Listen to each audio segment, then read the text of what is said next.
Several people suggested asking him to come with me to a therapist so I can get help understanding why he's leaving. He agreed, and our appointment was yesterday. It didn't go badly, but it didn't go well either. He was very upfront with the therapist. He didn't try to mince words or refuse to answer questions. He told the man, they got to bond the entire pregnancy. That baby is made of their body. I can't compare to that. My work started at birth, and I wasn't there, so I don't feel like I ever got hired, if that makes sense. Yeah, he compared it to not having an employment contract. I get the metaphor, but I'm not sure how it translates to him not being able to bond. The husband insists that it has nothing to do with anything. He didn't care about what I am but how I did. The therapist was very focused on trying to help me understand, and I appreciate that. No complaints about him. I'm still completely in the dark, though, and my husband has started discussing choosing a lawyer. He says he wants a clean break before his daughter gets too attached. Likely final update, we have filed. I have taken daughter and moved back in with my parents, who aren't very happy about the divorce but are thrilled to have the chance to nanny daughter. Life was in stasis for about a week after my last post until father-in-law asked us to come for dinner.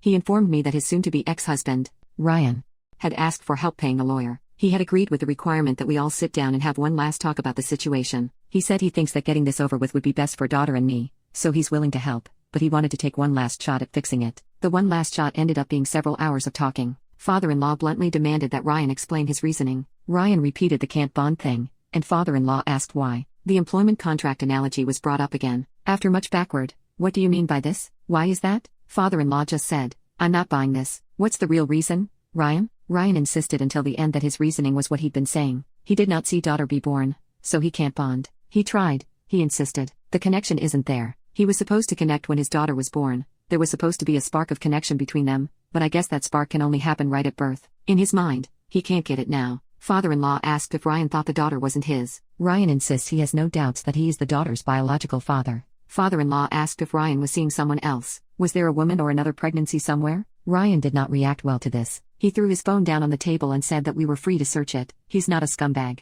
After that, the conversation turned to post-divorce life. Ryan offered that he'd been running the numbers and would volunteer $50 per month in alimony and $50 per month in child support. He doesn't have to do either because we're divorcing, and he wants to cut all ties with the kid, but he wants to be fair. $50 in alimony? Whatever. I have a job and a roof over our heads. I don't need it. $50 in child support? That is a lot less whatever, but I'm refusing to stress about it. The court will handle child support amounts. I'm making myself not angry and letting them deal with it. After that comment, I tuned out most of father-in-law's attempts to talk sense into his son. I think that was when the coffin finally nailed itself shut. I started packing when we got home and went to my parents' house the next day. I'm no longer talking to Ryan. His lawyer talks to mine. We haven't spoken in almost 3 weeks. I don't think I need to tell you that he hasn't shown any concern for his daughter, but here I am anyway. The day after I got there, my sister kidnapped me to her place. We got very drunk, talked about everything, and I screamed a lot. I got most of it out of my system. After that, we had more drinks and watched terrible horror movies. I woke up the next day with a headache from hell but otherwise felt better than I had in a long time. My job can't transfer me.